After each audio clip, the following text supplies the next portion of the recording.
Madame, monsieur, bonjour, en direct de Spa-Francorchamps, 10 heures du matin. Le soleil est revenu, mais la joie n'est pas dans le cœur. Pourquoi? Eh bien, tout simplement parce que la nuit fut tragique. Nous nous sommes quittés hier vers 22h45. On s'est trouvé encore furtivement dans le JT dernière de René Thierry avec Pierre Robert.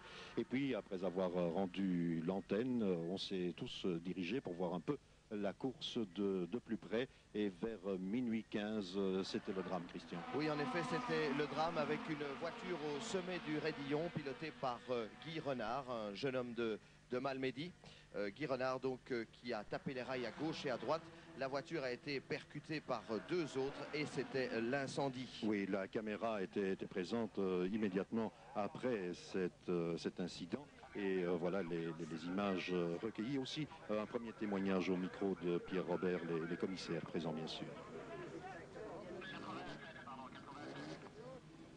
La voiture numéro 19 a percuté le haut du Raidillon à hauteur de la gauche et est partie en tête à queue sur le haut du Raidillon. C'est à ce moment-là que sont arrivées deux voitures, dont une Porsche, je ne connais pas bien les numéros par cœur, qui l'ont percuté de plein fouet.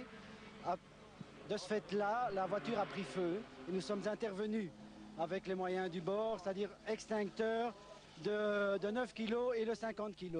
Et nous avons réussi à éteindre l'incendie après que certains pilotes aient failli nous écraser parce qu'ils n'ont pas respecté les signaux de sécurité. Mais enfin, c'est grâce à notre intervention qu'on a pu éteindre l'incendie. Vous avez vu le pilote Renard dans la voiture? J'ai vu le pilote, oui. Et alors? Je n'ai pas de commentaire à faire.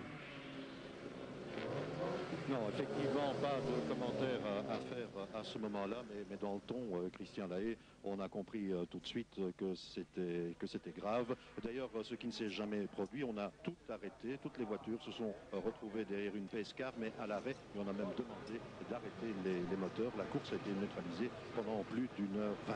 Oui, exactement, 2 heures en tout avant qu'elle ne redémarre vraiment. Et entre-temps, bien sûr, on apprenait le décès de Guy Renard, qui n'avait que 27 ans, un célibataire qui habitait Malmedy, que l'on ne voyait pas très souvent dans les compétitions automobiles et certainement pas en circuit. Mais ici, c'est à marquer pas de chance. La voiture qui sort de la route au sommet du Raidillon, ça peut arriver à tout le monde. Ce qui ne peut pas arriver, bien sûr, c'est que deux voitures vous percutent. Celle de Hardy, la Porsche, et celle de Lyle, un Britannique au volant d'une Sierra qui ne pouvait absolument rien faire pour éviter cette voiture en perdition. Et puis le feu a pris d'un coup, d'un seul, et c'était donc la catastrophe avec le décès de Guy Renard. Cela a affecté bien sûr toute la nuit et l'ambiance de ces 24 heures de Francorchamps qui avant ça était au beau fixe. Oui.